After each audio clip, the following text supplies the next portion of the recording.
Você acredita em bênçãos?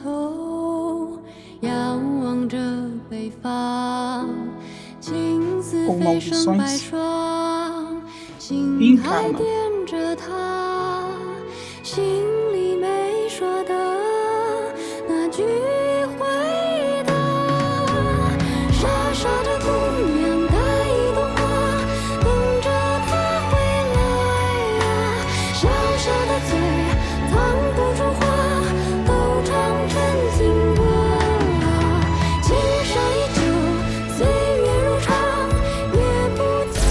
Olá, forma de vida. Eu sou a Miju e você é muito bem-vindo a esse canal. Hoje eu quero conversar com vocês sobre Marcas da Maldição, o filme taiwanês de 2022 que tem sido muito comentado desde seu lançamento, mas que ainda assim divide opiniões. Primeiramente, eu quero frisar que esse é um filme taiwanês. Da última vez que falei do cinema taiwanês aqui no canal, vi algumas pessoas nos comentários confusas, achando que era um filme japonês. Então já vou aproveitar o gancho para esclarecer que esse canal vai abordar o cinema asiático de terror, não só o japonês. Então fiquem atentos porque virão filmes de diversos cantos da Ásia. Por que é importante ter isso claro? Porque criou-se o hábito de enxergar o lado asiático do nosso planeta como um todo, como uma coisa única, como se não houvesse dezenas de países com suas culturas próprias lá dentro. Com exceção do Japão e mais atualmente da Coreia do Sul, eu percebo que a maioria das pessoas tem uma tendência a não separar nem diferenciar elementos culturais vindos de lá, mas eu estou disposta a cutucar esse tabu e esclarecer os diferentes elementos culturais de cada país sempre que eu abordar uma nova obra aqui nesse canal. Então dessa vez nós vamos para Taiwan, uma pequena ilha localizada a leste da China, que meio que faz parte da China, mas meio que não faz também. Mas como eu não tô aqui para dar aula de história nem de geografia, tudo o que vocês precisam saber é que Taiwan tem seus próprios costumes, muitos vindos da própria China e muitos vindos do Japão, porque durante as tretas da Grande G, esse foi um dos locais invadidos pelos japoneses. Eu falei que não ia dar aula de história e olha eu aqui. Mas resumindo, tenham em mente que é um lugar separado, com seus próprios costumes e que vai voltar bastante nesse canal porque eles produzem tantos filmes de terror quanto o Japão. É isso. Marcas da Maldição, como foi apelidado aqui no Brasil, ou Incantation, do nome original, que é em inglês, embora seja taiwanês filme, mas enfim, né, isso aí. Essa criança não é pouca coisa não, tá? Ele se tornou o filme de terror taiwanês mais lucrativo de todos os tempos, tamanho sucesso que ele fez durante as suas exibições pela Ásia e posteriormente no resto do mundo. Mas o que acabou não sendo muito comentado é que esse filme foi inspirado numa história real. E como se não bastasse, ainda rolou boatos do filme ser de fato amaldiçoado, porque algumas pessoas que assistiram ele, né, relataram se sentir vigiadas e ainda viveram situações estranhas em suas próprias casas após assistirem ao filme. Inclusive tem relato brasileiro nessa leva aí, tá? Eu não desacredito das pessoas que fizeram esses relatos, mas eu também acho que isso pode ser facilmente explicável, e vocês vão ver isso mais pro final. O suposto caso real que inspirou a história foi um incidente que aconteceu em 2005 no distrito de Gushan, em Taiwan. Falando resumidamente, o caso é sobre uma família de 6 pessoas que alegaram terem sido possuídas por entidades do folclore chinês, e todo esse caos terminou com a morte da filha mais velha e a prisão dos demais membros da família. A gente já começa o quê? Com um almoço em família de domingo, né? Maravilhoso. Vale sempre ressaltar que na maioria dessas religiões mais comuns no Oriente, o conceito de Deus e diabo não existe. Eles acreditam muito no equilíbrio das coisas e em entidades e divindades que podem ser boas, mas ou os dois ao mesmo tempo. E quando falamos de Taiwan, vale também ressaltar que a religião predominante lá é o taoísmo. Então nesses filmes veremos muito das crenças taoístas e às vezes as crenças budistas também podem acabar aparecendo ou se misturando ali devido a alguns elementos ou conceitos que são apresentados para desenvolver o terror da narrativa. Tá bonito esse texto, não tá? Se acostuma não, daqui a pouco vai ter só patifaria. Eu sei que essa introdução ficou longa e talvez exaustivamente explicativa, mas eu acho importante deixar isso tudo bem claro, até para que não haja confusão como aconteceu no último vídeo. Então, desculpem a palestra e vamos para o resumo.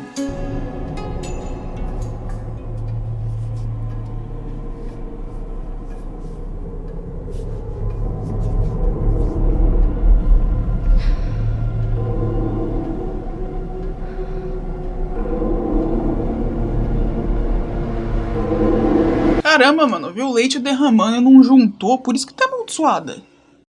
O filme começa com uma narração da protagonista, a Ronan, dizendo que nossa mente é capaz de alterar o mundo através das nossas intenções, enquanto imagens de acontecimentos futuros intercalam com imagens ilustrativas.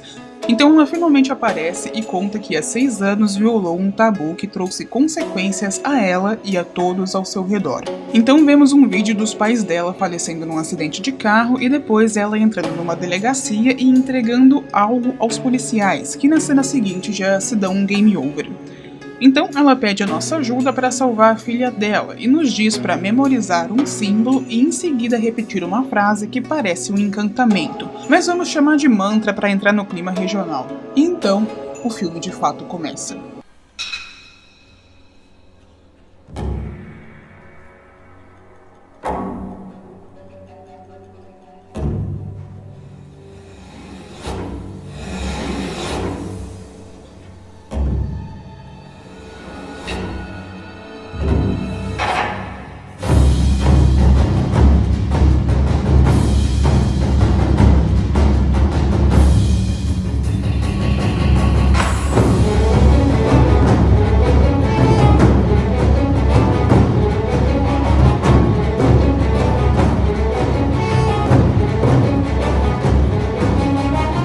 Nossa protagonista tá fazendo um vlog sobre a chegada da filha para guardar de recordação.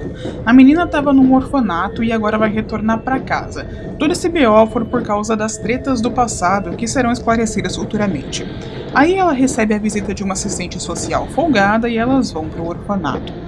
Lá ela encontra a filha, Dodô, e o diretor, Rizier, que trata a menina como se fosse sua própria filha. Porque ele é solteiro e carente, tinha o sonho de ser pai, aí elas voltam pra casa. E tem aquele climão, né, de gente estranha vivendo junto pela primeira vez, e aí o encosto resolve aparecer pra quebrar o gelo. Haha, que começa a potaria. Ronan passeia pela casa fazendo um vlog enquanto o cão dá seu show e a criança influenciável entra na onda. E minha filha, se isso não foi o bastante para você devolver essa criança, quem tem que ser exorcizada é você. Mas aí a protagonista com complexo de blogueira começa a contar pra câmera o que aconteceu no passado que gerou toda essa treta. Quando eram mais jovens, ela, o Mose e um primo, que até agora não sei de quem que esse cara é primo, mas ele tá ali no carro sendo empata-foda. Eles chegam numa vila bizarra que tinha um letreiro bem grande assim, entrada bem-vindo ao inferno, e mesmo assim entram. Os aldeões parentes do Mose expulsam ela na cara dura, dizendo que a reunião era familiar. Mas mesmo com essa expulsão descarada, ela insiste e fica. Presencia uma porrada de coisa bizarra, mas segue ficando. E voltamos para os dias atuais. Essa gente do povoado parece estar sendo escrota, expulsando ela desse jeito, mas na verdade isso foi com boa intenção. Era para que ela não se metesse ali no meio da maldição e não acabasse sofrendo as consequências disso também. Mas, como quem cutuca acha, ela fica lá para dar uma beliscada na bunda do cão. E de qualquer forma ela estava grávida do amaldiçoado, então já não tinha como escapar de qualquer jeito. Fica a dica, meninas, se você se relaciona com homens, antes dá uma pesquisadinha pra ver se a família do boy não vem com maldição de brinde antes de engravidar, né, e passar a maldição adiante. Ninguém quer ser roteador do maligno, não é mesmo? Fica aí com essa. Nossa menina encapetada, a mãe não a filha, trabalha agora como maquiadora e é super talentosa porque afina narizes em plástica. Aí brotam larvas no estojo de make dela, ela tava usando a base da Virgínia. Sim, as mesmas larvas que os doidinhos da vila lá tava plantando. E gritaria, putaria, ela corre pra escolinha porque a filha host do capeta tava fazendo cosplay de aldeão Inunaki e mordeu um coleguinha. Aí os traumas da bichinha volta tudo e do nada a filha diz que o cão tá no teto. A mãe entra na onda, dá a mãozinha pro encosto e leva ele pra fora. Esquece que eu disse, não expulsa só a criança, expulsa a família inteira, expulsa todos os moradores do prédio, sai todo mundo e taca fogo nesse negócio aí. E assim, quanto mais o filme é tenso, mais eu tendo a debochar. Eu não entendo, a minha mente ela funciona ao contrário. Mas vamos fazer um exercício. Imagina aqui o seguinte, você tá sozinha com uma criança, sua filha, irmã, sobrinha, sei lá, tá só você e essa criança. Aí a criança te chama e aponta para um lugar específico no teto, dizendo que tem um monstro ali. É tarde, você já tá cansada, só quer resolver o problema logo para poder descansar, e aí você entra na onda. Você estende a mão para segurar a mão do monstro e guiá-lo para fora. E a criança sempre aponta exatamente para o mesmo lugar, numa altura exata, como se realmente estivesse vendo algo lá. Então você anda pela casa guiando a criatura, de mãos dadas com a criatura, mas então você atravessa a porta e acha que acabou. Mas a criança volta pelo mesmo caminho que você fez, olhando para o teto, seguindo algo. Algo que ela pode ver claramente, mas você não. Fraldas. Aí a mãe compra um monte de brinquedo e deixa na creche para subornar as crianças e coloca a câmera nos ursos da filha para ver se descobre a raça do encosto que tá stalkeando a menina, e por algum motivo isso faz ela menstruar pelo nariz. Cenas fofas para fazer a gente se aproximar delas e sofrer quando a merda começar a comer solta, e sim, é extremamente eficaz. Inclusive, eu mandei a conta do meu terapeuta pro diretor. Voltamos pro passado e presenciamos um ritual super fofo, amigável, legal, pacas. Nem senti que tava invocando os 7 portões do inferno na minha TV, não. 10 de 10, recomendo pra toda a família.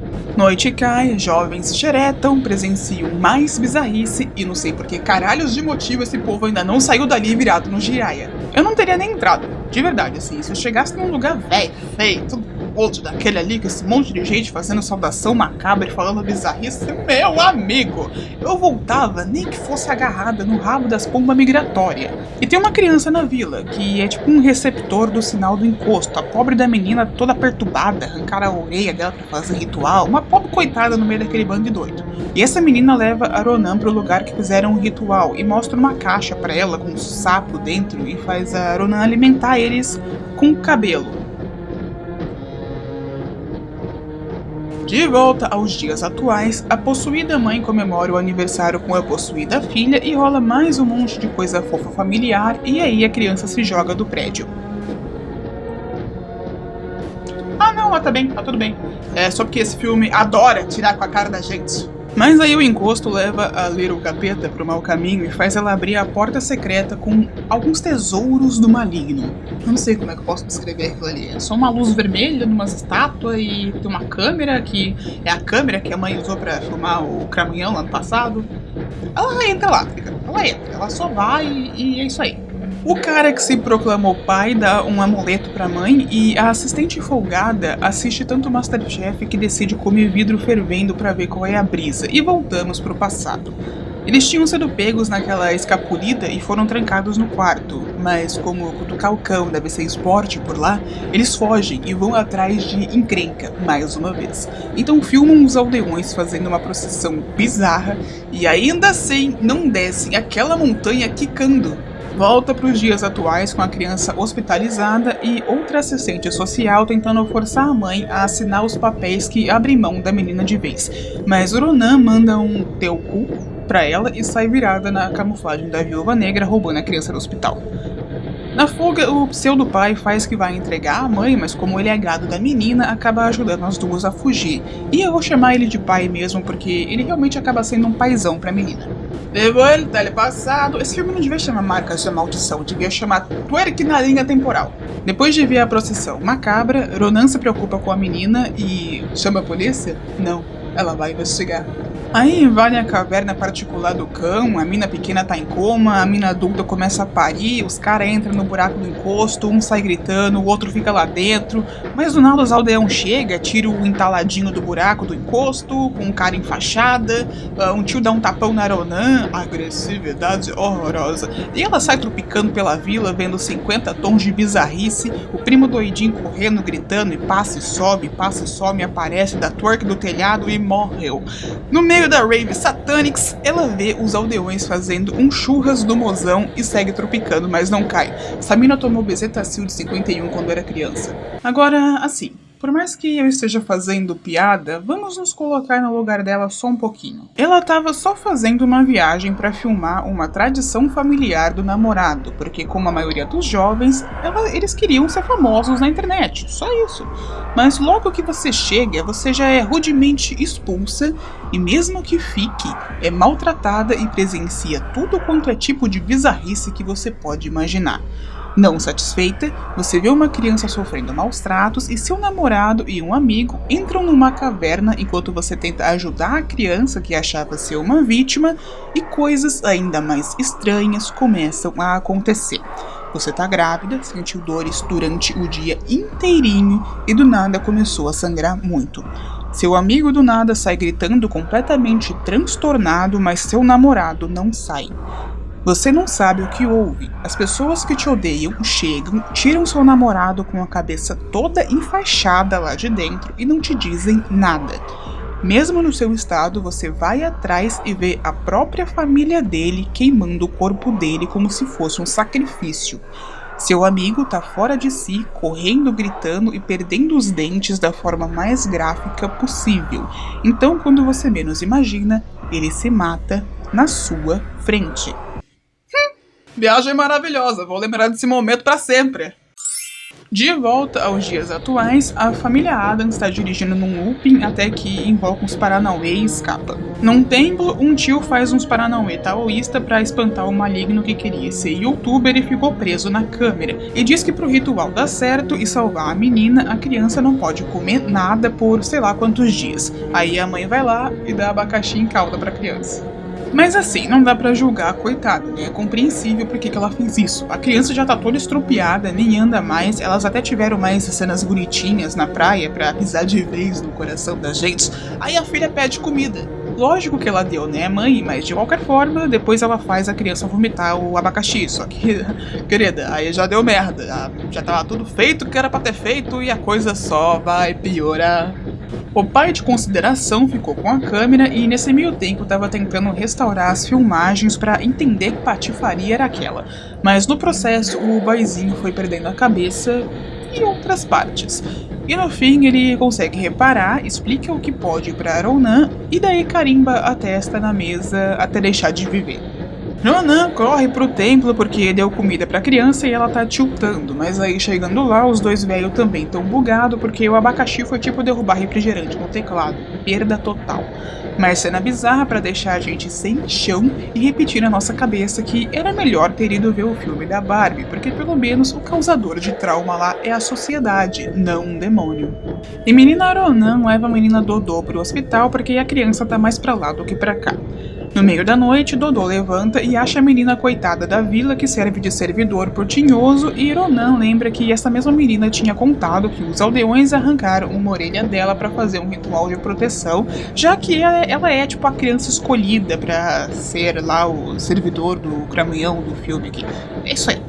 Aí ela vai lá e faz o quê? Acorda a menina e conversa para ver se tem uma solução? Não. Ela arranca a outra orelha da coitada da menina. Ela pega uma faquinha, vai lá na cama, a menina tá desmaiada e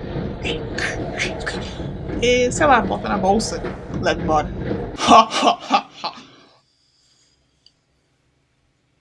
Filme feliz, né? Eu acho que eu não falei, mas o Tinhoso aqui é Tinhosa. É uma divindade maligna lá que tem problema de autoestima, então se tu olhar pra cara dela, sai amaldiçoado. Mas de volta pro filme, a gente finalmente vê a gravação dos dois bocós que entraram no buraco do Tinhoso, que na verdade é Tinhosa, e na real é uma vala qualquer até bem de boa. Só tem umas paradas em alguns cantos, uns espelhos, coisa normal, típica de caso de gente que curte invocar uma galerinha do outro lado. Mas lá no fundo tinha uma estalta da Bielsa, mas até aí tava tudo bem. Tinha um pano cobrindo a cara da coitada pra ninguém ver ela, assim ela não teria que lidar com os traumas da baixa autoestima. Mas o macho foi lá e puxou o véu da Bicinha. Aí ela ficou puta mesmo, né? E fez o cara bater a testa até fazer um delicioso milkshake de cérebro na parede do túnel, enquanto o outro saía correndo gritando. Ronan fica de saco cheio dessa patifaria toda e ele decide botar um ponto final nisso tudo. Ela devolve a criança pro orfanato, até que enfim, né? Já devia ter feito isso no momento que percebeu que ela veio com um brinde, mas enfim, aí ela decide mudar de vida, entra pra uma gangue de rua e faz umas tatu da hora. É claro que não foi isso que aconteceu, mas teria sido um final melhor. Ela volta pro buraco da Tinhosa e entra lá com as mesmas escritas que a menina do servidor tinha pelo corpo e faz um ritualzinho de leve lá. Aí ela também vai de bateção de testa pro lado de lá. Mas não antes de expor a Tinhosa nas interwebs. Fim de Marcas da Maldição.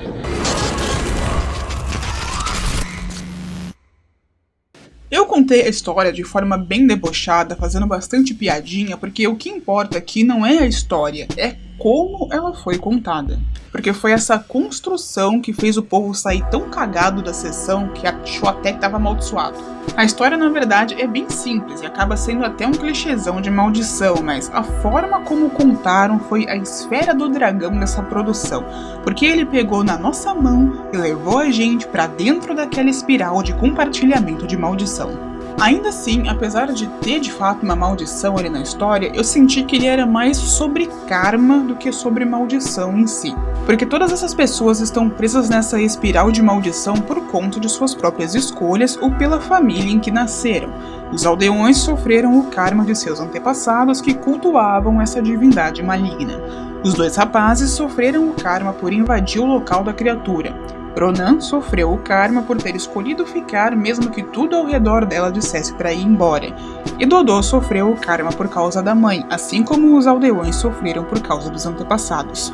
Como esse conceito não é muito comum pra gente aqui, por termos uma criação majoritariamente cristã, é comum que a gente entenda o karma como uma espécie de punição do universo ou algo assim. Mas ele não é punição, é retorno, é resultado daquilo que você escolheu. Imagina o seguinte, tem uma estrada aqui no meio, aí tem uma estrada em cima e outra estrada embaixo. Essa estrada do meio é o Dharma, é o seu caminho, é o caminho que você deve seguir. Em cima tem o karma, embaixo tem o karma. Se por qualquer motivo você se desvia daquele caminho correto, do caminho que é o seu caminho, o caminho que você deve seguir, o caminho do Dharma, aí você entra na área do karma. A partir do momento que você entra na área do karma, você sofre as consequências daquela escolha. Só que não, isso não vem para te punir, isso vem para te levar de volta pro Dharma. Um exemplo bem grosseiro, mas acho que vai ajudar vocês a entender. Você come, você faz uma refeição. Se manter na linha do Dharma seria você se alimentar só o suficiente para se sentir satisfeito. Mas, seja lá por qual for o motivo, sei lá, de uma comida que você gosta muito, aí você come a mais, você come mais do que você precisava. Aí você fica estufado, você fica passando mal. Você saiu da sua linha natural, você não comeu só o que você precisava, você comeu mais do que devia, aí você entrou na linha do karma e aí você vai sofrer as consequências de ter feito a escolha de comer mais do que devia. Você vai ficar estufado, você vai ficar cansado, até que o seu estômago consiga processar aquilo tudo para você voltar ao normal. Você pode tomar isso como lição e não fazer nunca mais na sua vida, ou você pode eventualmente acabar fazendo de novo e normalmente você se desvia da linha, mas as respostas, o resultado desse seu desvio acaba te levando de volta, porque você não vai querer ficar na merda. Só que como eu falei antes, isso é um exemplo bem grosseiro, porque esse conceito de Dharma e Karma é bem mais complexo do que isso, ele vai muito mais embaixo, tem muito mais coisa por trás, mas falando simplificadamente, é meio que isso. Voltando pro filme, cada detalhe aqui foi articulado para te induzir a fazer exatamente o que o filme queria que você fizesse. Logo no início nos é mostrado uma criança em estado deplorável, que já atiça nossos instintos como seres humanos. Em seguida temos a mãe dela nos pedindo ajuda para um encanto que a esse ponto parece algo bom. E nós já fomos induzidos a corroborar com isso, porque na introdução do filme ela já nos disse que nosso pensamento tem poder. Então agora, com a criança, ela nos dá um motivo para usar esse poder, e mesmo que inconscientemente, nós fazemos.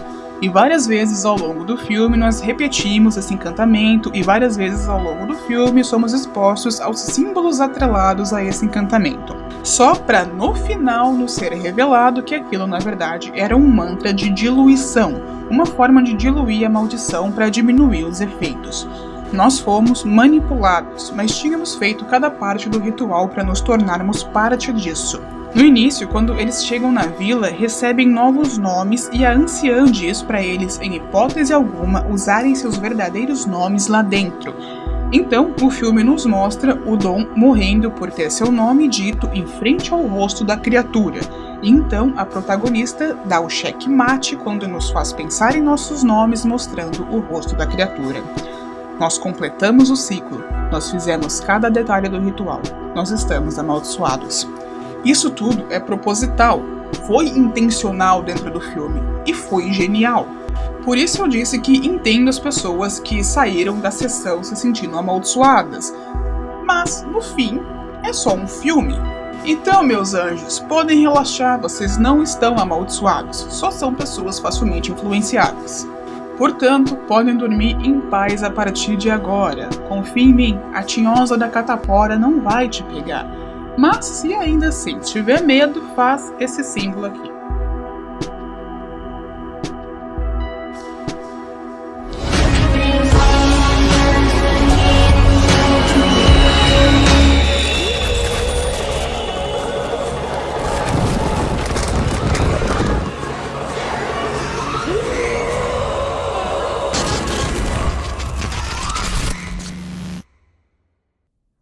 的家好远呢，那我们可以搭车啊。